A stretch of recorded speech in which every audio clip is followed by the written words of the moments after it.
मराठा समाजाच्या विविध मागण्यांच्या पार्श्वभूमीवर अंतरवाली सराटी येथे मराठा नेते मनोज जरांगे पाटील यांची राज्याचे मंत्री राधाकृष्ण विखे पाटील यांनी शनिवारी भेट घेत सविस्तर चर्चा केली। यावेळी शासनाच्या वतीने मराठा आरक्षणासह विविध प्रश्नांवर सकारात्मक तोडगा काढण्यासाठी सरकार कटिबद्ध असल्याचे स्पष्ट करण्यात आले। बैठकीदरम्यान प्रशासनाने मराठा आरक्षण आणि समाजाशी संबंधित एकूण 12 मुद्द्यांची सविस्तर माहिती मनोज जरांगे पाटील यांच्यासमोर मांडली। तसेच त्यांनी उपस्थित केलेल्या सर्व प्रश्नांवर आवश्यक कार्यवाही करण्यात येईल असे आश्वासन देण्यात आले। काही प्रलंबित विषयांवर कायदेशीर बाबींचा सखोल अभ्यास करून विधी तज्ज्ञांशी चर्चा केल्यानंतर योग्य निर्णय घेतला जाईल अशी ग्वाहीही सरकारच्या प्रतिनिधींनी दिली।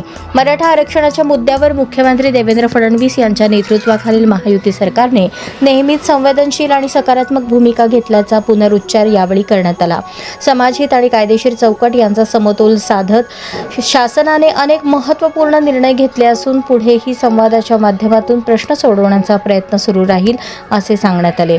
दरम्यान मराठा समाजाच्या हितासाठी सरकार सकारात्मक असून सुरू असलेले उपोषण स्थगित करण्याची विनंती मंत्री राधाकृष्ण विखे पाटील यांनी मनोज जरांगे यांना केली।